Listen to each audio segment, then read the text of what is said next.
सतगुरुदेव की जय। बंदी छोड़ सतगुरु रामपाल जी भगवान की जय। सत साहिब सभी बहन भाइयों को।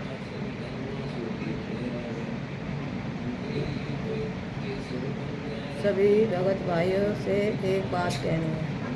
जो ये सुनील जाट यान भाई है, जो अपनी वीडियो डालता रहता है, इसने आज एक वीडियो डाली है कि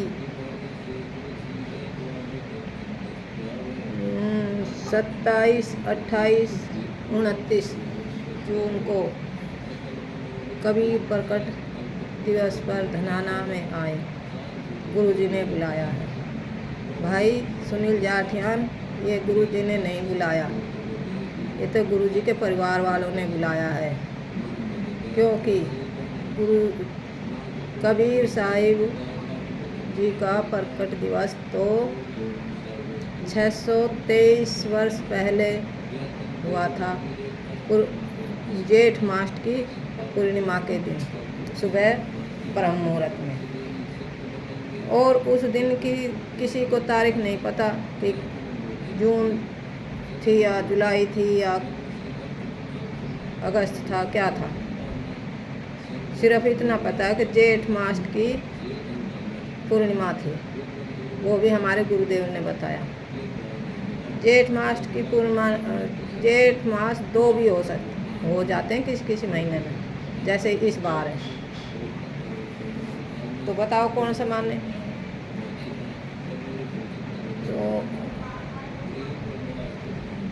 ये तो ऐसे हो गए जैसे हमारे कोई पूर्वज 200-400 साल पहले आया हो और किसी तरह से उनका हमें जन्मदिन पता चल गया कि भाई उस दिन होया था उनका। बस इतनी सी बात है। और उसका जन्मदिन मनाने लगे। ये प्रकट दिवस तो बस इतना ही है। असली कबीर परमात्मा सतगुरु रामपाल जी भगवान, जिसको आप भगवान भी कहते हो और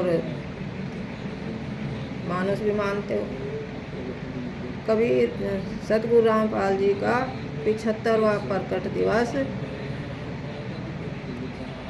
सितंबर के महीने में आने वाला है, जो 8 सितंबर 1951 से असली कबीर परमात्मा संत रामपाल जी के रूप में गांव धनाना, जिला सोनीपत, हरियाणा की पावन भूमि पर प्रकट हुए लीलामय तरीके से। और अब धनाना आश्रम में है। तो भगत भाइयों से प्रार्थना है, इस 8 सितंबर को पर संत रामपाल जी महाराज भगवान का प्रकट दिवस मनाए, ना कि इस 600 साल पहले वाले कबीर का प्रकट दिवस। ये तो वही मनाएंगे जो गुरु को मानस जोग ने गुरु मानस कर जानते, ते नर कई अंध होए दुखी संसार में आगे काल के फंद। ये कबीर जी की वाणी है। गुरु गोविंद दो नहीं भाई, दो समझे तो दो जख में जाई। अब गुरु को एक तरफ तो आप भगवान मान रहे हो और एक तरफ गुरु कबीर का प्रकट दिवस मना रहे हो, और गुरु जी के 8 सितंबर के प्रकट दिवस को तो कुछ आपका पता भी नहीं है, शायद है या ना है। तो ये गुरु जी का बुलावा नहीं है, संत रामपाल जी का बुलावा नहीं है, ये तो गुरु जी के परिवार का बुलावा है। जो भगत भाई भीड़ वहाँ आएगी, 3 दिन तक भंडारा, 3 दिन तक वो करेगा पाठ प्रकाश गरीबदास जी वाणी की। और वे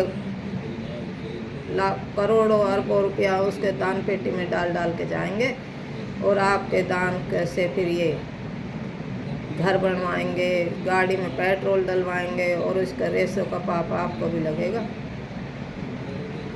आपको क्या लगेगा? ये तो सारा आपके दान के कारण तो हो रहा है। आप दान दोगे तभी तो वे दुरुपयोग करेंगे, ना दोगे तो कहीं ना दुरुपयोग होगा। तो आप अपने घर पे ही रहिए, कहीं धनाना आश्रम में बिल्कुल मत जाइए, अपनी मर्यादा बचाइए। और जगत भाई बहन वालों, आप भी संत रामपाल जी के सत्संग घर पर बैठ कर सुनिए। वहाँ 3 दिन तक कोई सत्संग नहीं चलेगा, ना कोई वो होगा। बस खाओ पियो और इनके भंडारे के पैसे उसमें दान पेटी में डाल के आ जाओ। बस इतनी सी बात है, वहाँ और कोई सत्संग वगैरह नहीं होगा। और जो सीडी से सत्संग चलेगा वो तो हम अपने फ़ोन में, घर टीवी में भी तो सुनते हैं, वही सत्संग है। अब गुरुजी ने कोई नया सत्संग करना नहीं है। जो सत्संग करने थे वो गुरुजी ने तो बस कर दिए पहले ही।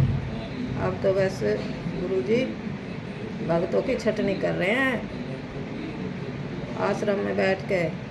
और भाई इससे ज़्यादा तो मुझे कुछ कहना नहीं आ रहा।